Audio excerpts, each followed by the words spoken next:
Because people get confused with those two and they get, oh, yours, but I have to, I'm calling it skill up in a new medium or whatever it might be. I only know how to be authentic. Like I don't play. I just show up in a big, I remember, oh man, it's been a really long time now, probably 25 years ago. Right. I had a PR lady come and of course they want to do all this work with me and whatever, because I'm doing all this great stuff. He said, well, we just need to kind of change your speech. You got a few too many D's and do's and stuff like that. I just said, yeah, I'm not doing that. I go, I don't care what you think I should sound like. This is what I sound like. Are you tired of working more for less profits in your home service business? What if I could show you $100,000 in hidden annual profits in your business in less than 3 minutes? Would you be interested? And not only show you where, but how to create that 100K in 6 months or less without additional advertising or marketing spend guaranteed. Just go to sharpenthespearcoaching.com to see how truly simple it is. That's sharpenthespearcoaching.com. Do it now. And we are back on STS Sharpen the Spear podcast with another incredible guest. I have got John Duffin with us, Duffin Media, and I am excited for this interview. I had the distinct pleasure to be on John's podcast, and we had an incredible conversation. And anytime we can do that, they must come on my show. Because if we can do it on their show, we can do it on my show, and I love it. So, John, this is the tradition of Sharpen the Spear, is no one knows you better than you. So give us some backstory, bring us up to speed, and we'll get into it. First off, Richard, I'm honored. I think it's great. Secondly, I love that setup format. I do. Even the way that you say that, I think is outstanding. So, as Richard said, I was lucky enough to have him on my podcast. I host the podcast. It's called Your Message Received. And the whole point of that is an extension of what I do, which is I am a individual and corporate coach. I coach in regards to presentation, sales coaching, sales training, and that all comes from the background that I have had. I've been lucky enough that I was in the broadcast, digital, streaming, ad sales world for over 25 years. And I've been lucky because I've been trained, I've been coached, I've been led by, I still would put these people down as the best of the best in terms of how I was lucky enough to be around them and learn and absorb from them.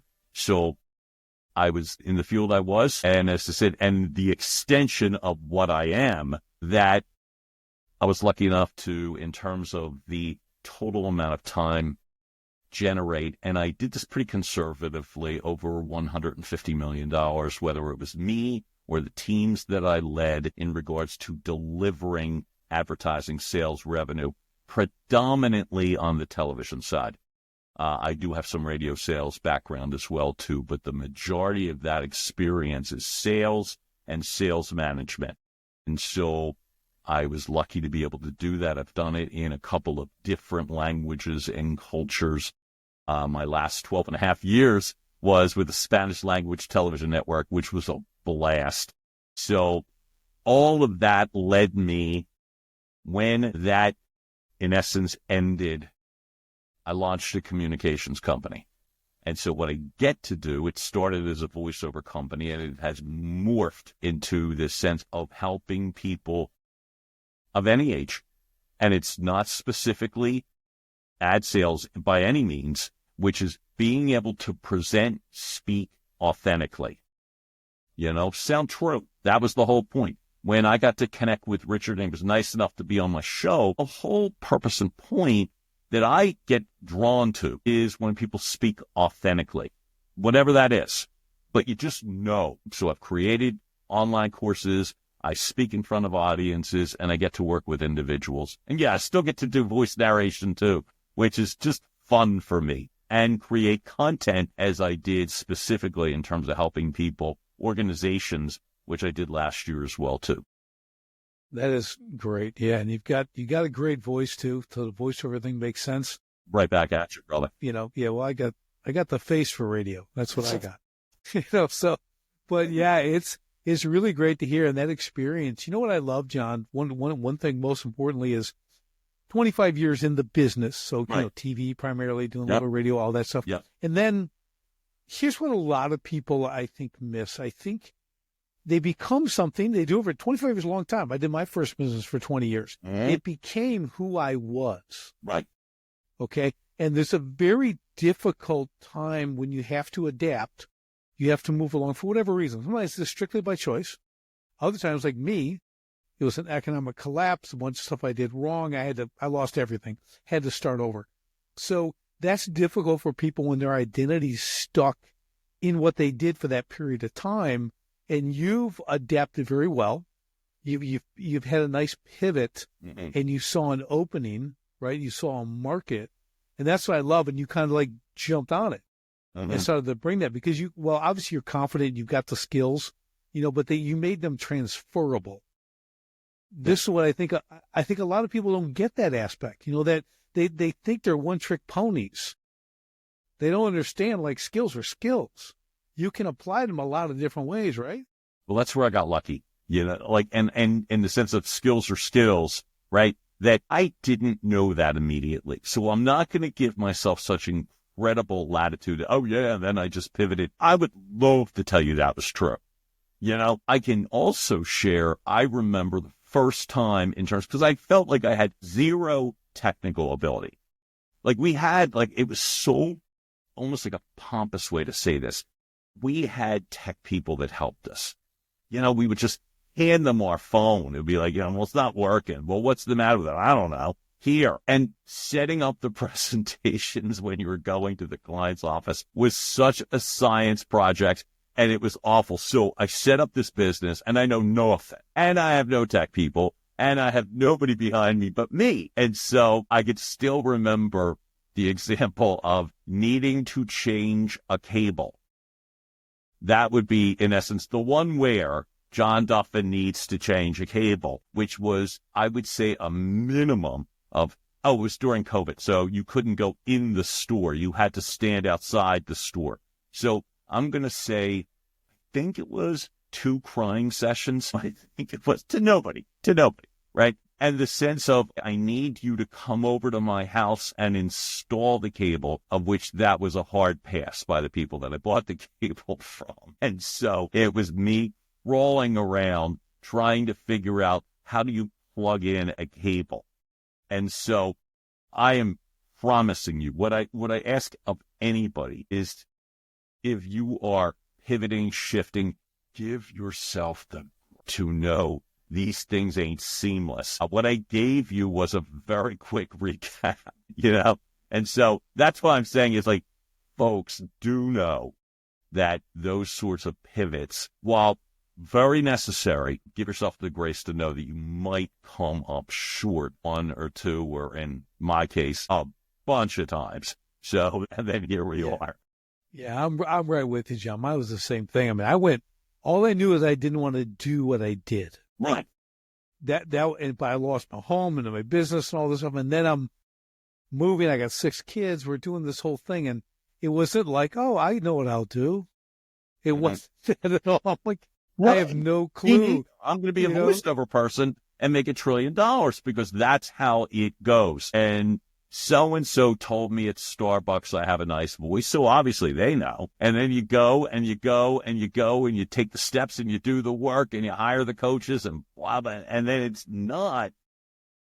But what kept coming back was this. This is the one thing I think about, which is this sense of, I literally severed. I made the decision that I severed who I was to become, in essence, who I thought I was. Right? Here's the good news. If you make mistakes, you can always make a different decision as an entrepreneur. So when I realized what a dumb move that was, that I literally disassociated. No, I'm not in sales anymore. No, I'm a voice. Well, it's a great way to lose your contacts, lose your relationships, lose your sense of self. So for me, it was a realization. It was at least a couple of years, because it's been close to 5 years now. It was the realization, oh, you don't have to do that, nor should you. That's where the coaching and presenting came from. And the realization of two things, which was number one, that the skill set that I brought is still relevant. There's details that have changed. The tech has changed, thank God. Richard and I were literally talking about the ease in the way, so I am not needing to become like a technical scientist. I'm just clicking a button and off you go. But the confidence and clarity that you gain when, even though, Richard, as you just said a moment ago, well, I know I don't want to do that, but it didn't mean I don't need to do any of that.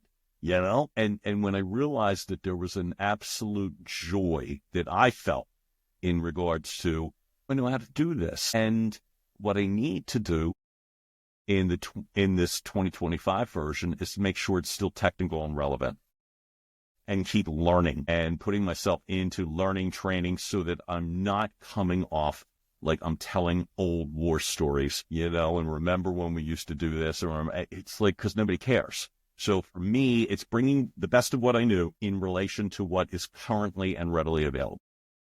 Yeah, I agree, John. I think, and if you look at, and I'm not necessarily putting you, anyone in the category, but if you look at the greats, okay, they continue to evolve. They continue to, you have to get better. I've had to do the same thing.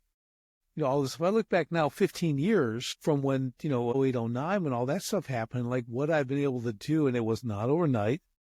It's little by little. Matter of fact, yesterday I literally was cleaning up some stuff in a box, and I'm seeing these notebooks. I got all these notebooks. And I started looking at all the stuff I've written down. It was like training. I'm like, oh my gosh, this was like 9 years ago. This is 8 years ago. And I'm looking, man, I really did some work. I mean, these are notebooks full of studying and note-taking and all this stuff. And it's easy to forget that stuff.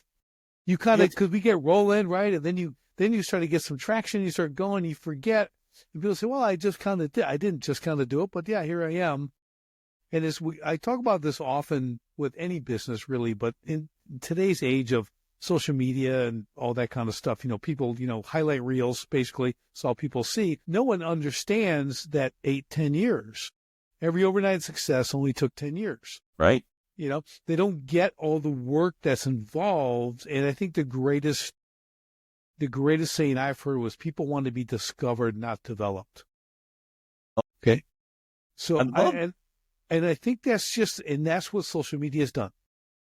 They show them this and they only seen them this, and take anybody, but anyone who really becomes graders, but they could be playing entertaining since they were like 3.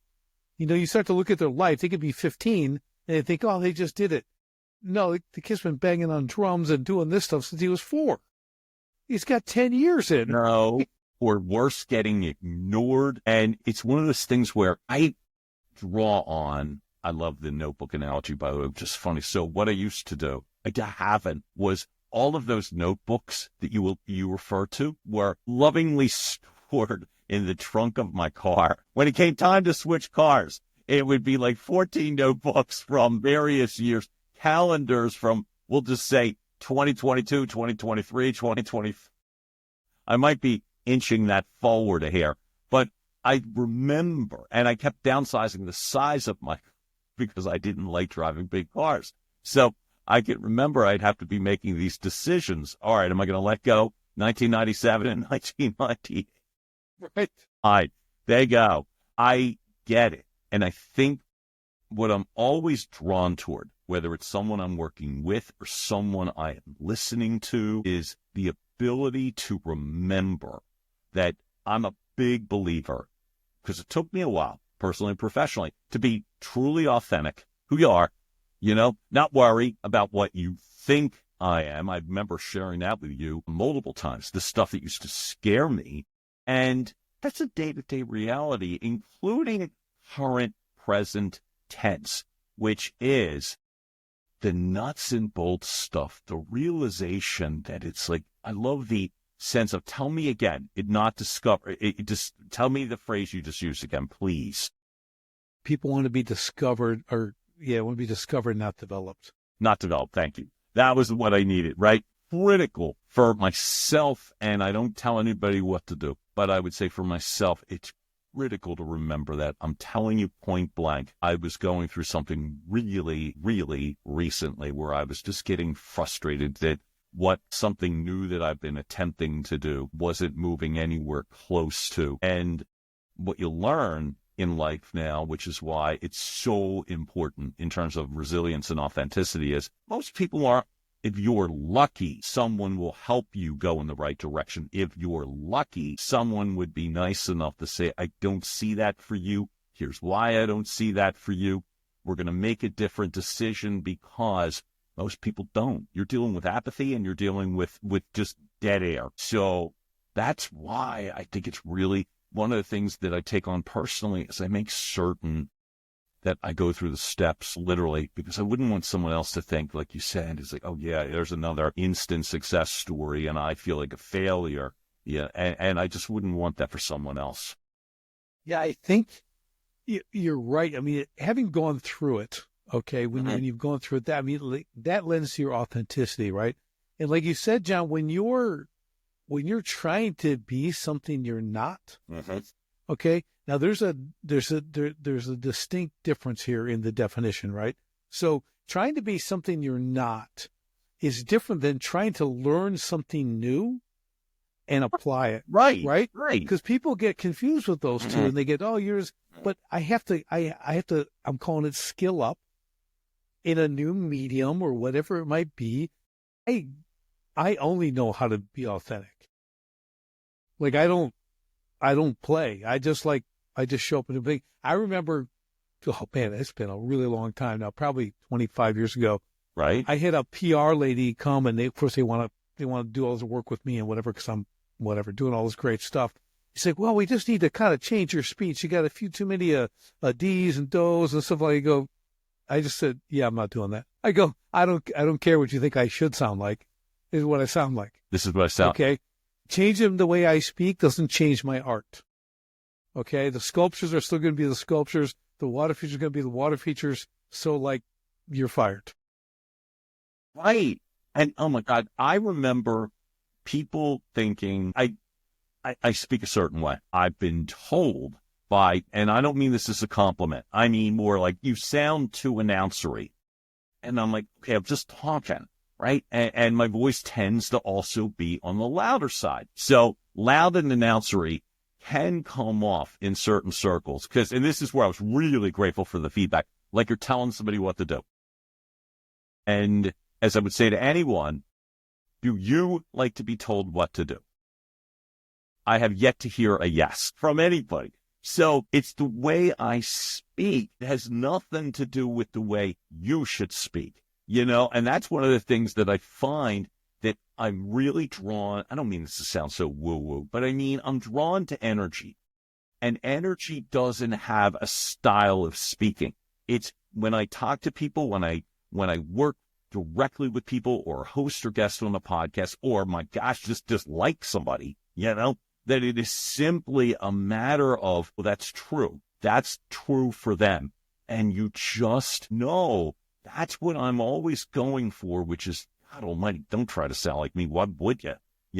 Sound like you. Sound like you. And as you said, the Dems and Ds and the, I grew up in Northeast Philadelphia. Right. So, I mean, it's like, I sound like that. I go right back to a Philadelphia accent, especially during the NFC Championship. You know what I mean? And go Birds. I sound every bit of it. And that's all I think people want. When you told that person, which I love, no, I'm not doing that. That's, to me, that's tough. Like from my side, I used to be, and I still sometimes, but not often anymore, the perfect people pleaser. Yes, sir, may I have another? Yeah, this is great. Yeah. That never was a part of my personality. But guess what? Good. Because what it does, it delays the process. So one of the things when I speak to people or work with people is get to the authentic part as quickly as you are able. Don't sweat what took place 25 years ago. You were fortunate because you knew what to do. Not everybody does. And if you have any sort of fear in you or sense of not being true, like for myself, I had a very difficult time when I was younger being true. I thought, you know what, if you were going to really know me, like I was walking around with these deep, dark secrets, and it was like, but it impacts everything that you do. Yes. I love that, John, because I think what people don't get, and authenticity, the word is exact, right? It's a perfect word. Yeah. I don't know if it's reached overuse yet, but getting close. Right. I was going to ask you because it's like it's like when everyone's saying it's epic. I'm like, well, where do we go from here? Where do we go from epic? Sick. Oh, that's sick. Yeah, right. Oh, I watched someone else's as a coach, their own version of their podcast. I think they used the word sick 50 times in a 6-minute video. So anyway, sorry to interrupt. Yeah. I get it. But you know what I'm saying? Like, oh, it's epic, but where do we go from there? Well, what's next? I got to come. We have to invent a word now. So, and I get it. I use things, I'm probably still saying awesome too much or whatever, but I know and what I do, John, is when I guest on a podcast, I actually listen to the whole thing after it's published. And people are like, my wife gives me some crap about that. I go, well, it's how I learn. Yeah. Yeah. It's like we were talking earlier and I said, well, wow, maybe I shouldn't throw my brother under the bus like that. I better not say it next time, because you get going at something and you realize, like, okay, you got to have some tether on what you're doing. It's not a matter of not being authentic. It's like, have some respect. So I love this, because this is, to me, in a personal way, currently, I don't mean just me, in general, there used to be an expression that you don't hear as much anymore, and thank God for that, which is, well, hey, I'm just being honest. Right. And it was typically followed with something close to awful and something degrading, and as you said, a respecting in regards to, and it typically wasn't any of that. That's not what I'm saying. And Richard, I think I heard you correctly, which is, and I know that's not what you're saying, which is, don't use authenticity as a shield for laziness or a lack of respect, or I'm not going to continue to learn, as you said, crazy. Because the fastest way, especially if you're a certain age or older, to get put out to pasture is demonstrate you're not going to move forward. You're just going to sit in your rocker and tell a bunch of stories the way it used to be. And yeah, back in my day, and nobody cares. Nobody cares. Yeah, I'm totally with you. And just like, and I'm a big fan of discipline. Okay, I'm a Marine, boxer, black belt. Right. I've raised 6 kids. I understand discipline, like I like it. And with the podcast hosting experience, I've been now a couple hundred podcasts and guesting on hundreds. There's a thing, and like everyone has their rules for their podcast. I don't knock him for that, but like, and I use this one. I just say, I prefer no profanity on my podcast. Okay. Yep. And they're like, well, I got to be real. I go, well, be real without profanity. Can you do that? I said, because yes. And I'll tell them, you talk about what you're this great athlete and you're this stud and you're this and you got discipline, but you can't restrain your tongue for an hour. Okay, maybe you got to work on that discipline. You go, and it's respect for the host. Right. Or should be working on something. And you're right. It's respect for the host. It's respect for the audience. If I'm speaking in front of an audience and I'm telling a bunch of ridiculously badly timed or just inappropriate, I've seen that. I've never done it. One of the things I will give myself credit for is I've never felt like I was dumb enough to make an intentional, or I'm sorry, I'll use a better word in this case, arrogant choice of words. I'm just gonna. You know what I mean?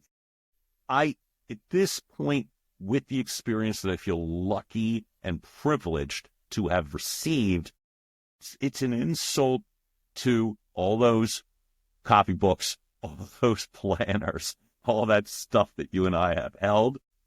Optimize the experience and show a little bit of respect, as you said, and you should be able to accommodate someone and remain true. Well, here's the thing that I know. We didn't even know where we're going to go with this conversation, right, John? No idea. I'm not trying to go down the podcast trail, but I'm going to say this: what I've learned being on so many and doing this so much now is I always, as a guest, I'm going to go both sides of the fence here. As a guest, my goal is to maintain the dignity of the host. Mm-hmm. Okay. And people are like, well, what do you mean? I go, well, there's some not great hosts out there. Just being honest right now. Okay. But I don't, right. I had to throw it in there. I had to use it. So, but at the same time, I'm not going to elevate myself above them in the interview. I'm going to actually make them look even better because I have some techniques that can help them actually have the conversation go the way it should go, right? So we both look good. That's my goal, right? I feel like it's an impressive goal, and I also believe in my heart, fully attainable with a minimum amount of work. So why wouldn't you take the minimum of anybody? You know what I mean? Here's a personal favorite of a podcast I can remember, and I ain't throwing anybody under a bus, but I'll mean it, which is I was asked to be on the show, and they had said to me, so I listened to, I listened to a few of the episodes, and I don't like to single out just one, but it was the same thing in all 3 episodes. Richard, I love the way that you position in the beginning. Nobody knows you better than you. I think it's great. It just feels good, you know? So here's another way that you could do it, which is tell me your name and tell me a little bit about yourself. 3 episodes. I go to 3. I'm like, all right, I ain't going to 4. Wow. Right. Yeah. So you can do this, folks, without killing yourself. One of the reasons I was drawn to Richard as a guest before he was on my show was there's a warmth to what you're saying, and you can be your word, like disciplined and, and sharpen the spear, but you can still be warm doing it. And it's that level of warmth that drew me in. Like, I was like, oh, this is a really nice guy. And when Richard was on my show, we both knew, and it became clear, we didn't agree with every single word that we were saying, but I felt like I was in such a warm, there's a expression that we used to use in terms of the Spanish language television and going to advertisers. And the 3 words were welcome, invite, and include. And I felt just listening to you before I knew you, that was something that you had at least that going on, that you were always welcoming, inviting, and you're inclusive. So then you show up on my show, and that's when we realized, like, I didn't agree with every single thing, nor would most people. I love every single thing, but there was such a high level of kindness, respect, energy. And I think decency, folks, if you could just have basic decency. That's why I got really excited when Richard asked me to be on the show, because I know he's got really good people on, and I'm like, I've watched it. I think it's great. So when you're like, oh, I got to get you on, I'm just like, how nice this guy. And I feel like it's just a nice way to do business, to entertain people. I wildly respect you, man. I really do. Thank you, John. I think that what's important about when I did my episode with you, right, on your show, this is a big takeaway for anyone in business. Forget just podcasting. Podcasting, to me, it's a must. But in business, it's the same principle. Like you said, and I think you said it just right, we're not going to agree on everything. But what's been lost in society is civil discourse. Yeah. Like you would present yours, I'd come back. It was just this. It was, and I'm going to use whether it's the right. It was an amazing volley, right? It's just back and forth, and it was just we could have gone another half hour. 6-7 hours, or something plus, right? We just going because I've done a lot of that with friends. We've always I was kind of brought up that way. Not even brought up that way. I think it was more in my young adulthood and beyond. I started to learn. I was fortunate to be around people who were intellectually, driven to hear all the sides, get all the points in. They were making decisions based on multiple points of view. So I was able to learn that. And you can't get that if you're just going to jump down someone's throat and cut them off before they're finished and tell them how wrong they are. Okay, I don't need to tell people how wrong. Yeah, you're right. It's just that was that was the inevitable course, right? Yeah, we're going to get that tool. So but that's why I enjoyed the conversation. That's why I wanted to have you on here too, because I think the more people can be exposed to civil discourse and talk about these things, the better they become. And hopefully they go, wow, that's a really great way I should try that. Learn, right? move forward. Here's what I would say. I'm really grateful with everything you said, including the volleying and stuff. Here's what I've come to learn. It's not that I always knew. I don't care that I didn't know before anymore. You can drive yourself insane if you want in regards to I should have done this, that I should. There's a lengthy list of things that I wish I had done differently. But here's where I start to care a little bit less, which is as long as you're moving and growing and evolving and trying. So for me, where it went was I typically was too afraid to tell you fully what was on my mind for two reasons. Number one was I was afraid of what I felt like being unmasked. Like, because I'm carrying around baggage, like from personal sense, and take this for whatever you want. Like between feeling like I wasn't as smart as you thought I was, and if I missed a factoid in civil discourse, right? And you would just pull the mask away, and I'd be some like big dumb Irish guy that doesn't really know anything, and that you might find out that I'm gay, and then you'd run away, and you know what I mean? Crazy stuff.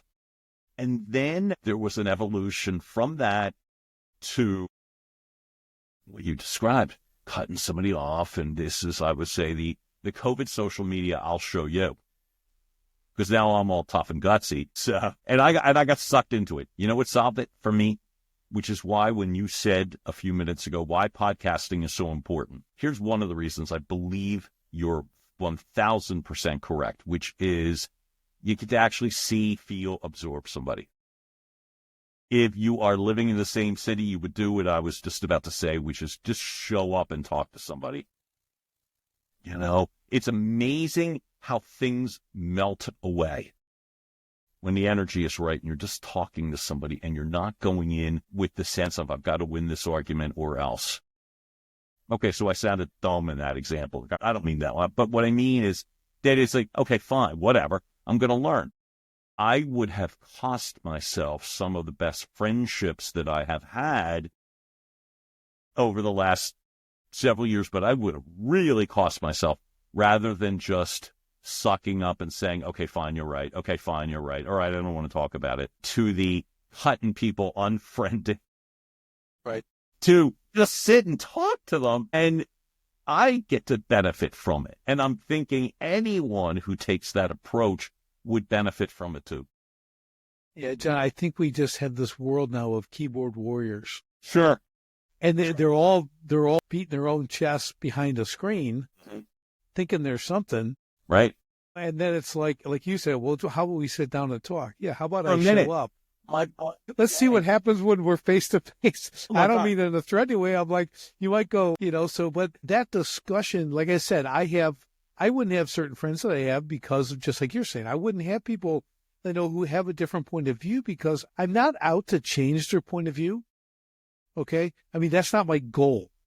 My goal is to share my point of view because you can't make someone change their point of view. And what people do, how people get in these bubbles. They get in everyone says the same thing all the time. They never get out of that bubble. Mm-hmm. And again, in business, it's the same thing. You get wrapped up in your little bubble world of whatever you do, whether you're in the trades, you're running a retail shop, you're a broadcaster, you're a tech guy. It doesn't matter. You have to force yourself outside of those bubbles. Because your worldview shrinks to nothing and you're losing business because of it. I'll guarantee you, you're losing business because of it. And not that you have to go out and engage in these deep conversations with people, but there's a part of you that comes across, that openness. It just is part of who you become. And then people aren't intimidated by you, right? So the discussion can move forward. And if it's a business thing, again, it's just like what I tell people, never put a political sign in front of your business because you're alienating half of your customers. And that's what it is. And by the way, I've made that mistake in my life. I haven't made it lately, but it is now half the audience gets cut off and goes out to sea. And now you've got to close. So your closing percentage has to improve. It typically doesn't. And so if you just open up the net, you can still be true. I have found for myself in terms of navigating business development, I like working with individuals and organizations. Yeah, some people might need to let you know their political stance. Great. I don't anymore just act like I didn't hear you. I don't anymore literally become deathly afraid, but what I don't do, and I really I feel good, pride myself in this. I don't need to be competitive in this case. I really don't. When we're generating business, the purpose is, as you use the word, forward. You're always trying to move a conversation, a situation forward. The old adage, people work with those that they know, like, and respect, remains true, that I'm going to do business with somebody I feel good about.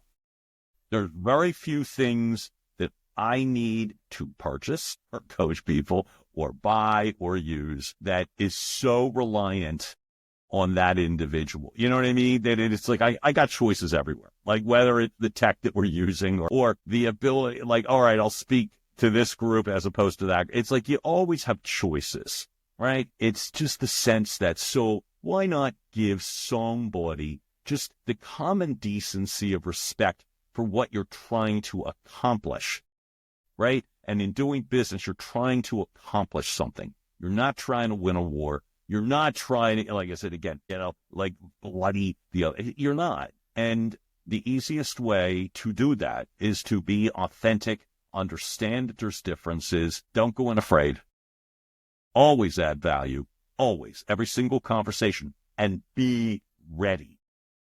And if it's podcasting, listen. It doesn't kill you to listen to a couple of somebody's show. It just doesn't.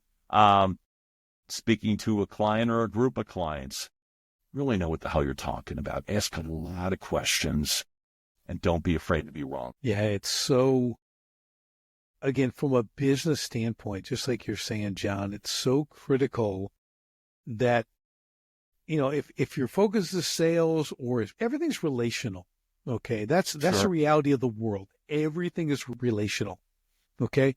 Do I have the best relations with every single person? No, but there's a relationship. Mm-hmm. I don't, what helped me the most, and we're going back 15 years now, Okay. because I was losing everything. Right. Someone gave me a great suggestion. They said, hey, you know what? Why don't you do a 90-day media fast? Just don't listen to any media, because I was Mr. 10-hour-a-day talk radio. Okay. And boy, does that keep you angry. Were you Okay. sport talk radio or politics or life talk radio? Which was your personal? I was talk radio, so you did in the conservative, so you'd have whoever, Michael Medved and Dennis Rush Prager and all these Limbaugh. guys. Yeah, all these guys, right? Right. So all this stuff, right? And I'm into everything, and I'm an expert. Just ask me, okay? I'm an expert on all this stuff, right? So, and I spent more than tens and tens of thousands advertising on those radio stations because I got to meet I was a knucklehead. So anyway, so this person said it was just at the time was right. And I'm like, I'm going to do that. I think it's a good idea. Nothing, no TV, no radio, no anything for 90 days. Okay. It's been 15 years, John. I never went back. So Okay. you're a disciplined guy, and I get that, and I respect it. What was it like for you in the beginning of the first 90 days as opposed to 15 years? Were you able to honor what you set out to do? You seem to be a guy who does. Yeah? I did. And here's the best thing. So then I went and saw a best friend of mine. It was probably 6-8 months after that. And I think he had Rush on or something like that, because listen to that. So we're sitting there having a glass of wine, and I'm like, and I'm listening. I go, I go, dang, that's the same thing he was talking about 8 months ago. I go, nothing changes. This is entertainment. All this is entertainment. It's like watching all this soap opera. Right. You know what? I'm not watching, so I'm going to embarrass myself. Like when I was a lot younger, I'm not going to watch General Hospital anymore. And then you take a 5-year sabbatical, and it's the same people and the same storyline that they didn't even bother, and you catch up in 10 minutes. I love that example. I'm on the complete opposite side of what I've been choosing to listen to. So you get me too on the polar opposite. So this falls in information. Well, what you said, two things. Number one, when you talked about that you spent all your time being angry, I get that. I get that. And then number two, which is I'm so impressed by you in the ability to just cut that off, because I totally understand and think you're 1,000% right. And I can still see myself every so often navigating toward it again. Let me just get a little bit, and I get fired up in 10 seconds. You know what I mean? I'm right back. So yeah. I love the way that you were able to utilize discipline in a positive manner. You know, I think that's great. You know, one of the benefits, one of the many benefits was there was two parts. So my relationship with my wife got better. Mm-hmm. Okay, because I'm less angry. I was a what can I call it? I was a diluted repellent. Okay, because I used to be a high. I love the expression. I don't know what it means. So I was very repelling. Like if you didn't think the way I thought, look out. Okay, I'm chopping you off at the knees, right? So right. I was a repellent. Okay, if I got around, unless we were like-minded, you were right. out. Okay, right. So now I'm like, I call it a diluted repellent. So it's not effective. I'm not effective as, you know. So I'm like, because it doesn't matter. I realize like it doesn't matter, like because what it does, John, and this is again for people in business, and again when we talk to people, everyone has value. Okay, everyone. So someone's going to give you something. You know, like when you go to a conference, you've been to the similar. Oh, it's another leadership conference. Yeah. But the goal isn't. It's my 17th leadership conference. I'm looking for the one nugget that I can use, because 90% of the stuff I've heard before. I'm looking for the stuff in that 10%, which is probably 1% of the 10% that I can actually take away and use. So if you just discount as I've been to all of these, you know, that's when you stop. You stop learning, right? It is. I couldn't agree more, not only with what you're saying, but I implore anybody, don't stop learning. Don't. You cheat yourself is the most raw reason you cheat yourself out of friendships, business opportunities, closing deals, leveraging relationships. And by leveraging, I don't mean using people. I simply mean it is a catapult, a springboard into somewhere better. And from a business mindset, God, I love that you put that on the table. And you as I said, you put it earlier, you put it on the table with a degree of warmth and self-deprecation, which is what I always appreciated, because I remember thinking when I read your bio the first time, before I ever heard you, you know what I mean? It's like, oh, sharpen the spear and hard. And I think I said that to you, that I really thought like hard, severe, you know, military. And so in my mind, I'm like, and then you listen to someone and preconceived notions. So I hear you first, and then you're on my show. I'm like, oh my God, this guy's great. And that's what you want, folks, especially in anything, but in a business relationship. I want to hear more. I want to hear about whatever the hell you're doing, saying, going. You know, I want to hear more. Yeah, let me continue that thought, because what you said, like you thought, you know, this is this, and it was way worse. Okay, it was way worse. So if you go like look at stuff today, and this is a thing, like, and it was conversation with people like you, John, you started realizing, well, man, this was a really fruitful conversation, right? Yeah. So then I go back and I revamp the website, and I start to go, why is this about me?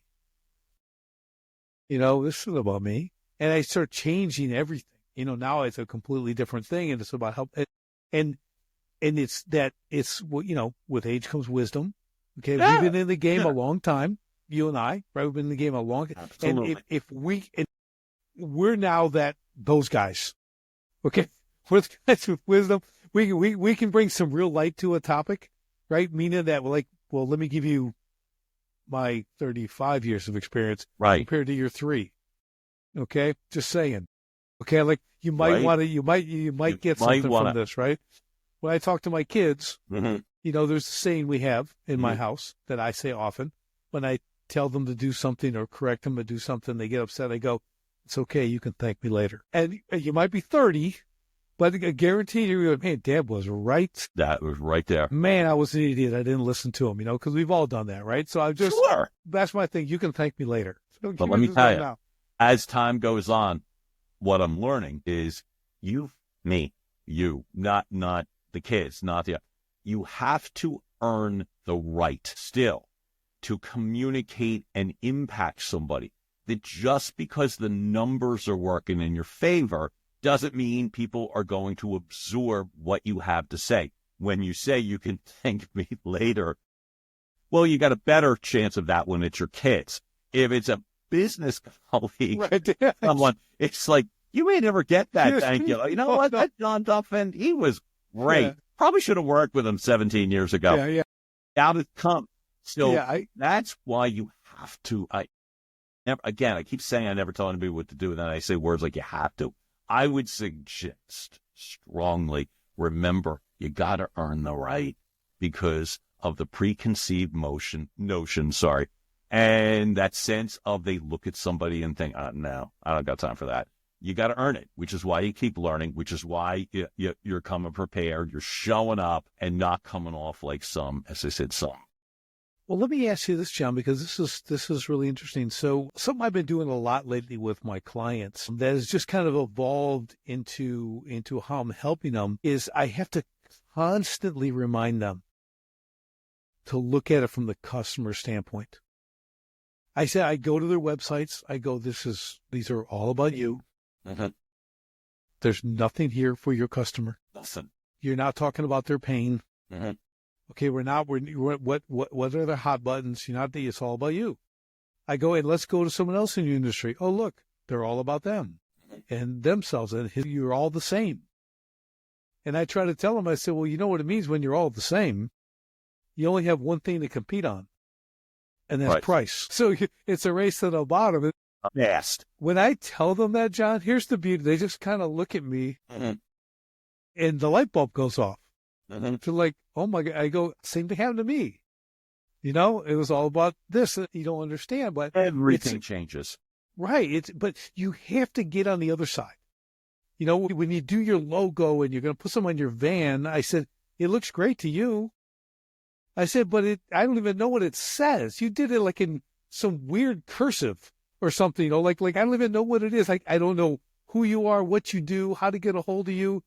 You're speaking all industry speak, and I'm a layman who needs your service, but you're talking in a different language, literally, with the technical. I'm like, you really have to rein this stuff back in and help them go. You have to talk to strangers. Hold it up for 3 seconds. Say, what did that say? Right. Ask questions that someone would be inclined to want to answer. To me, the easiest way to do that is to keep communicating with somebody. Is this relevant to you? Does this matter to you? If you are painting in such broad strokes as tell me your name and what do you do for a living, nobody wants to answer that question. And I'm saying nobody. Maybe somebody would. I wouldn't. It's like the best part in the preparation in that regard of that understanding is it doesn't take years. It really can take minutes to be what is currently new. Have you listened to a recent episode of their podcast to get an idea of what might matter to them? Have you Googled a news story? Have you gone to a YouTube channel? Have you talked to somebody that you know in your world that may know somebody in their world, and just, in essence, protect yourself in the sense that you will ask fewer dumb questions. You will ask questions that have some degree of resonance, and then you're going to build up at least a little bit of trust and bring down a barrier just a hair so that maybe somebody is nice enough to answer your question. Although, Richard, I do have one concern of what you just said, and I got stuck on it. Just one? This is, so you said about the logo. We could do a whole episode on that stuff. I have one. I tell you. I loved it when I created it. So, right, I thought it was genius. Sadly, not only have I used it for the last 5 years, I'm also currently wearing it somewhere because I thought that would be a way that I would have skin in the game. And it is a look I can't stop laughing, of a microphone with somebody running with sneakers because I like to run. So you want to talk about outward facing. It's the exact opposite. Great in that it will be difficult to change that no one else knows tattoo, but we're just going to treat that as a life experience. But it's so on point what you said in regards to it.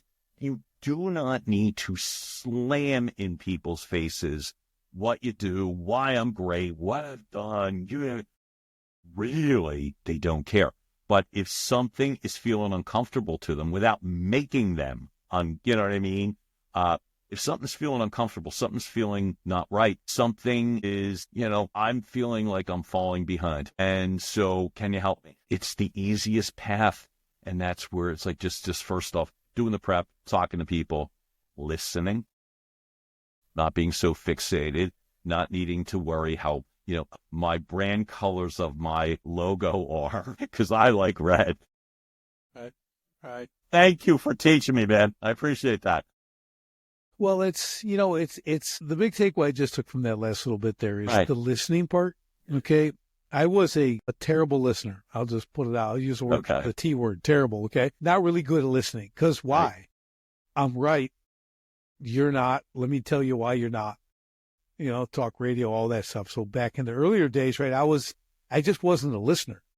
I was, out front and I'm doing my thing. And I'll tell you, and I got better over time, right, being married and everything else. But what really made me a great listener was my first podcast, the E-Top podcast. I did 112 episodes, 1-hour interviews. It taught me to be this really good listener because I'm listening to my guests so I can have a follow-up question.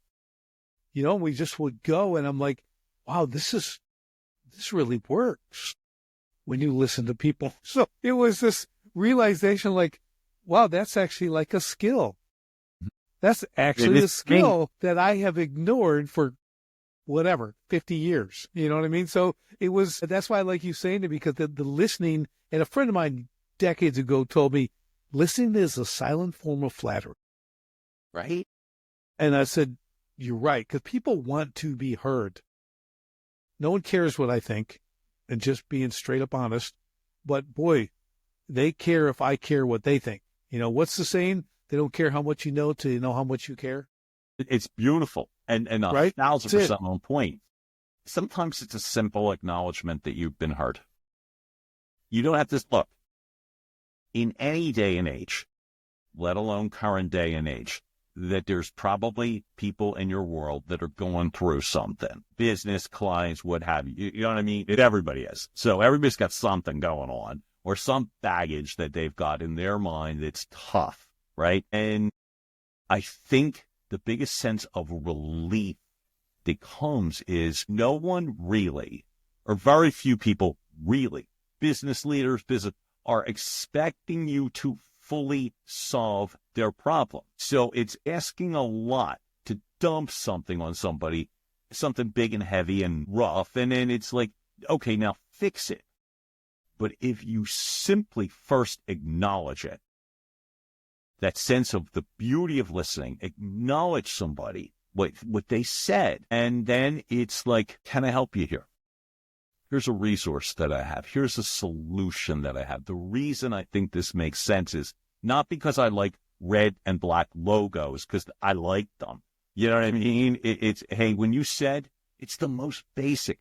Richard, when you said hosting the podcast gave you a newfound appreciation and skill set for listening, I thought of you. And what I thought I would do is, from here, am I heading in the right direction? And I'm saying it's that simple in terms of moving business relationships forward, is an acknowledgement, because if you're not solving the client's problem, you're identifying the fact that you're trying. And then sometimes they'll come back and say, you know what, that won't work, but here's what we could do. We could do X. Great, let's do X, Y, Z. And it's a heck of a lot easier to head in that direction than in the field that I was in earlier. Everybody kind of smartened up, thank God. But it was like earlier was the sense that I'm just going to deluge you with PowerPoint slides. And 95% of those 50-page, and I'm not kidding, 50-page PowerPoint slides, and in excess. I had some client one time, I made the critical mistake of leaving the page numbers on the PowerPoint presentation that was up on the screen. And I still remember, I still picture the person, and I'm a big fan of her. And I still remember her saying, she goes, we're on slide 3 of 64. She's like, John, we're media people. We're not that deep. And I quote, and it was one of my favorite lines. So you smarten up.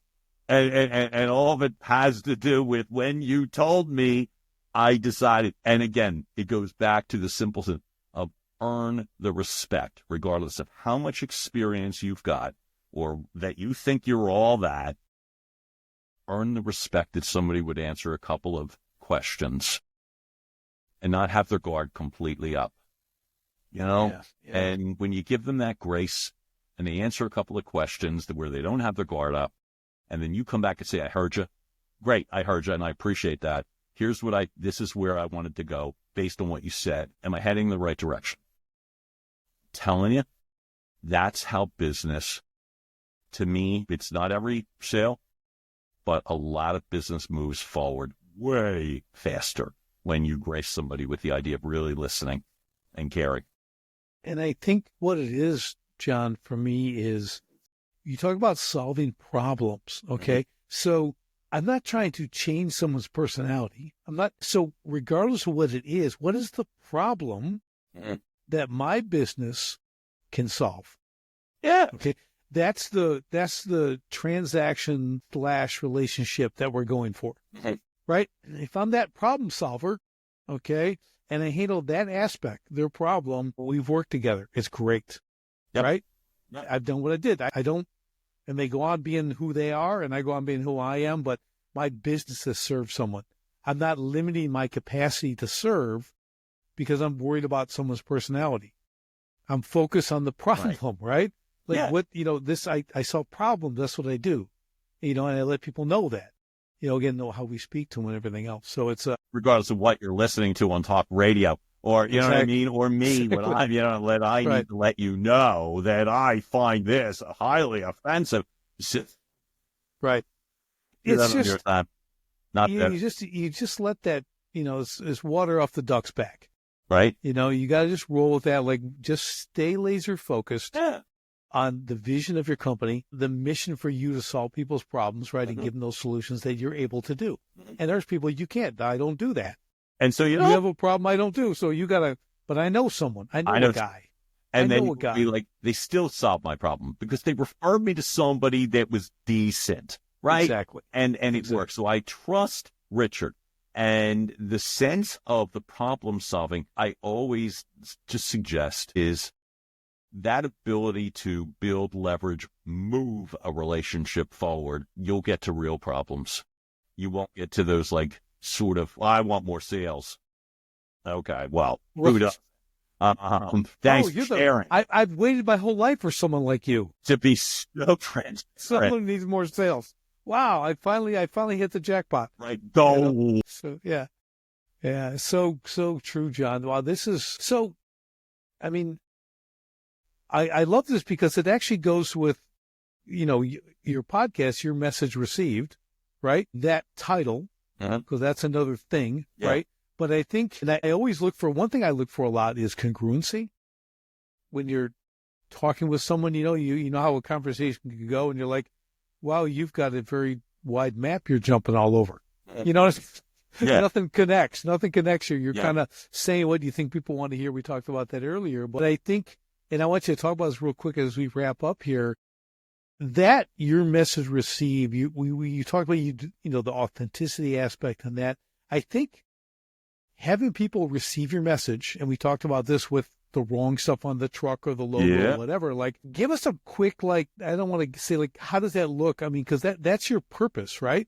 That's your purpose you're trying to help these people with, because if people can receive their message, right, it opens the door of opportunity for them to serve those potential clients. I've been asked a couple of times what my word for 2025 is, and I say that not laughing, out of respect to people that ask me, and the word I use is precision. So when I first launched my company, I fell prey to what you were talking about.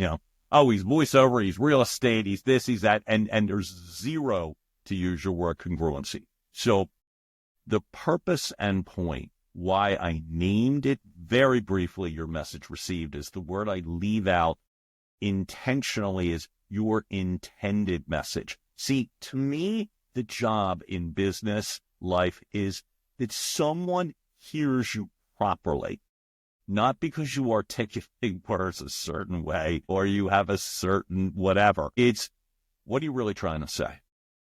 And you, as the whatever side of the equation you're on, client or the salesperson, the team leader, the CEO with your organization, whether you're speaking to an audience, you're speaking to somebody and you're absorbing their intended message without distractions, without some, I think he's so-and-so because he listens to X, and therefore I think you're going to say. This is not a terribly long process that I coach. Use your physicality, your mindset, your ability to truly connect with somebody.